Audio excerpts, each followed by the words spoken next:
Hi guys, welcome back. Today I'm going to show you something different. This is a checkout video. Anytime you want to go rent from a new place or transfer into a bigger airplane, you're going to have to do one of these flights with an instructor to make sure that you are capable of flying that airplane. This can be anything from a mini flight review to a full-blown check ride. The most important thing is not a pass and fail. The most important thing is actually to be safe. Every maneuver you do should be done in a safe manner. They also want to make sure that you do the maneuver correctly. Unlike a check ride where it's pass and fail, for a checkout flight, the instructor might just have you do the maneuver a couple of times to make sure that, yes, you do get it. So a personal goal of a pilot for a checkout flight should be to do every maneuver once. As far as the maneuvers, this is basic flight review stuff: slow flight, stalls, steep turns, emergency procedures, different types of landings. Now let's get into the flight. Okay, basically right here, I'm preparing for slow flight. I'm reducing power, 3,500 feet. Over Lake Matthews, we're about 2,000 feet AGL. There comes the power. I'm going to lower the landing gear because we want to put the landing gear down for this maneuver. Flaps go down to 10. Then I'll put the flaps down to 25. And finally we'll go to full flaps, 40. Now I start adding power back to maintain the altitude because we do need to maintain altitude for this maneuver. Basically we are at a very high angle of attack, flying at about 50 miles an hour.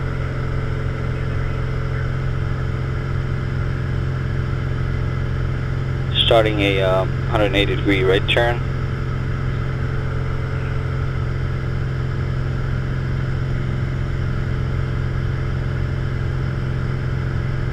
And of course the instructor, once he sees me that I can do this, he actually says, no, don't turn anymore because I don't want to be in the sun. So basically it turns out to be a 90-degree turn. And now as I'm getting out of this, I'm still in slow flight. Next thing that's going to happen is I'm just going to go right into a stall. So we're still at 3,500 feet, so kept the altitude during the slow flight. Heading is south, ready for a stall. We're just going to take it to a pre-stall, reduce the power. Stall light is on, recover. Flaps 25, still at 3,500 feet.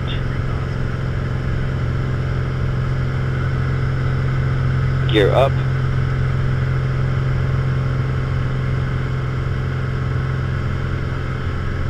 Retract flaps to 10. So basically that was a pre-stall. I didn't have to do a full stall because the main thing about stall is recognizing it. He didn't have me do a power on stall. This was a power off stall.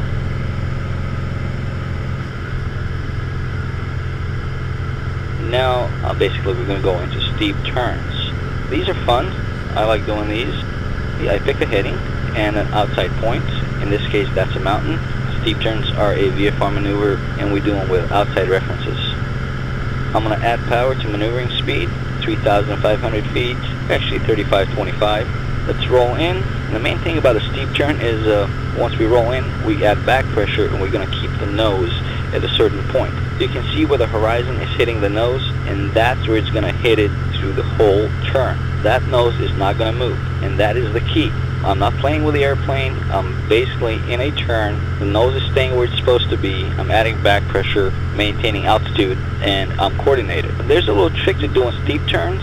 Basically, when you roll into a steep turn, add a little power and trim the plane up twice, about 2 turns on the wheel. And that should keep it right where it is, otherwise your hands will get tired. Here comes the mountain. We're going to roll out, roll right into a right turn.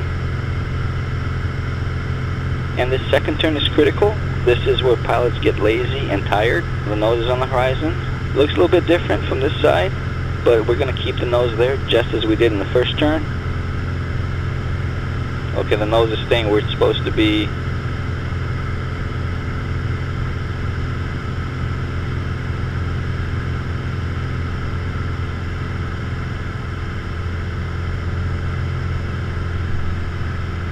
Here comes the mountain. We're going to roll out 3,480 feet, so that's plus or minus 40 feet in a new plane on the first try. That's not bad. That's pretty good actually. So 2 maneuvers, 2 hits. Alright, now we're going to do something different. This is a landing gear emergency. The instructor pulled out a circuit breaker so the motor doesn't work. So basically we're going to use the emergency gear lever, which lets the gear drop just by itself due to gravity. The main thing to understand about airplanes is that safety comes first. Comfort comes in second. Now, throughout every flight you should strive to have your passengers be comfortable. Don't do crazy stuff. Passengers don't like it. If they do, they don't belong on a plane, they belong on a roller coaster. When it comes to safety stuff, the safety trumps comfort, and in this case, we're going to have to get a little bit violent with a plane, a little bit abrupt, as pilots call it, to kind of shake the landing gear down. Basically, to get the gear down, we're going to put the landing gear lever down. That's not going to do anything, but in case the power comes back, it's not going to raise them up. So we're going to put the landing gear lever down, and we have to hold the EGL, the emergency gear lever handle, down. And sometimes, like I said, gravity is not enough. As you can see, there are only 2 gears down and locked. There's 2 greens, but not 3. So gravity is not enough, so we have to use abrupt rudder movements to get the gear out. And as you can see, I'm pretty much shaking the heck out of this plane, using the rudders, trying to shake the gear down.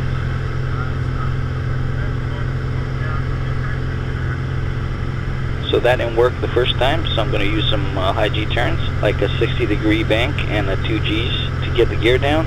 And this can be a little uncomfortable if you're not used to it.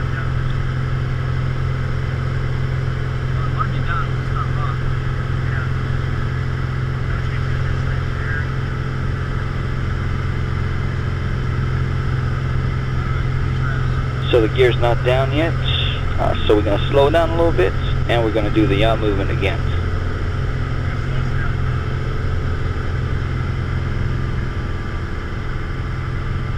Okay, and here you go, you guys can see it, 3rd gear is down and locked.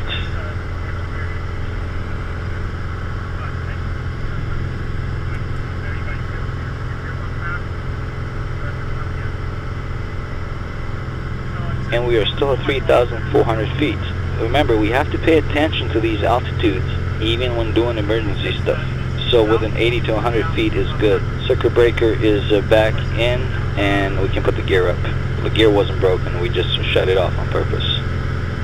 Next, we did some electrical failure procedures, but I'm not going to show that. This is basically going over procedures, and for that, you can actually use a checklist and you'll be just fine. Now, what I'm about to do next is not required, but I requested it. I requested to do the ILS approach with a hood on. You need to know the airplane you're flying. If this is a new airplane and I'm stuck in instrument conditions, I need to know how this airplane is going to behave, especially if I need to do an instrument approach, and especially if I have to do a precision instrument approach like the ILS with a glide slope. I mean, this does take about 15 to 20 minutes more, and that does mean that yes, you're going to have to pay a little more for the airplane and instructor, but you know, that $60 to $80 extra that I'm going to have to pay is worth it later on, because I will know how this plane behaves during approaches. So here we're doing the ILS 26 right into Chino, and sure as heck, this plane loves to sink like no other plane. My lateral flight is perfect. Even in these strong winds from the left, we actually have very high winds from the left, my lateral movement is right down the middle. That needle is not going to move, but that is because I have experience in doing these. Lateral movement is same. The wind correction and all that is pretty much same in every airplane. I've done hundreds of these, and this is basically pure instinct, keeping it on the center line. However, I'm having to readjust this plane's sink rate. If you keep watching the glide slope needle, I keep going under the glide slope, and that is because this airplane, the Piper Arrow, needs a lot more power on this ILS approach than any other plane I've flown before. This is stuff that you want to find out on a clear, good day with an instructor in your right seat to kind of coach you through some of this stuff, rather than being stuck in bad weather trying to do an approach with your family in the back seat. That is not a place for you to find out how your plane behaves. Now, as far as the approach speed, the speed during the approach is not exactly slow flight, where your altitude is mainly controlled by your power. But even for approaches, the sink rate is somewhat controlled by the power. It's actually both power and pitch. And I just want you to notice how much power adjustments I'm using to get this plane on the glide slope.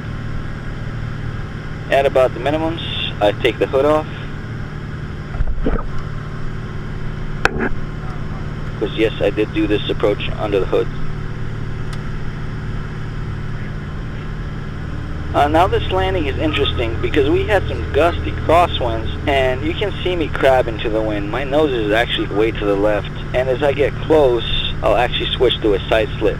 And you're going to see first the left main gear will touch down, then the right, then the nose. It's like a one-point landing.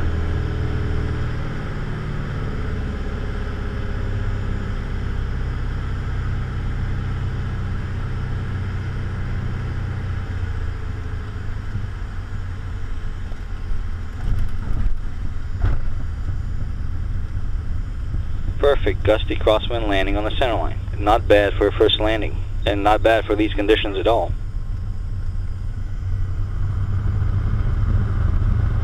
Next thing the instructor wanted to see was a short field takeoff and short field landing. Short field takeoff is 25 degrees of flaps, hold the brakes, full power. When full power is reached, release the brakes.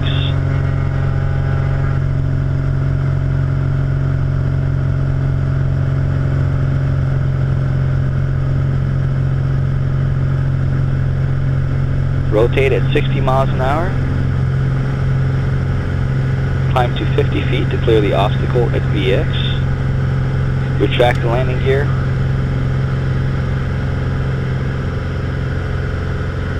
Retract flaps to 10.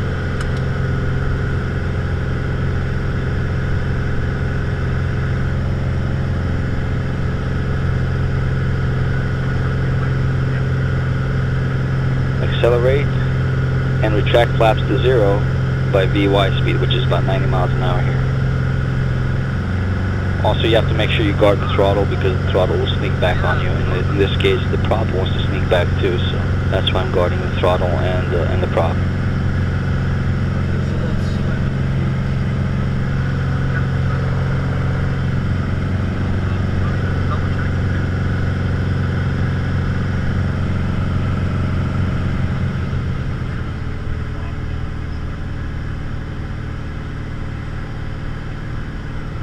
Next is a short field landing.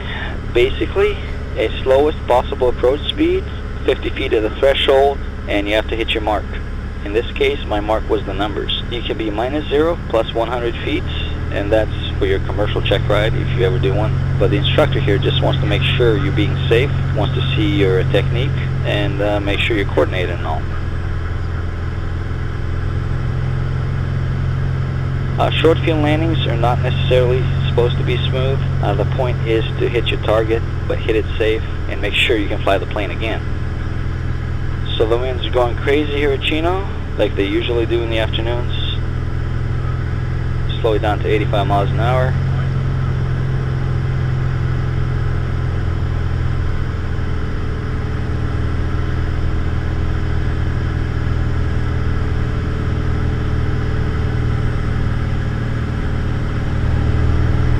A little bit of side slip. 50 feet over the threshold.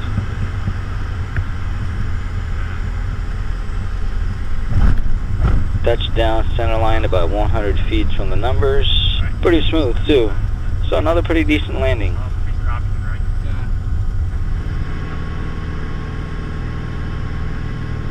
And finally, the instructor wanted to see a no flap landing. And I really dislike these.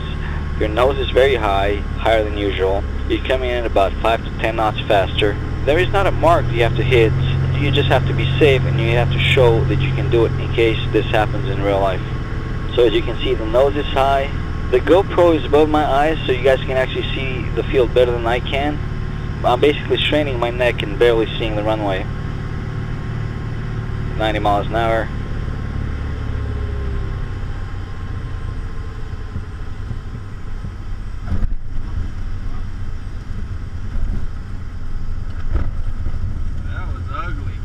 Well, that was ugly.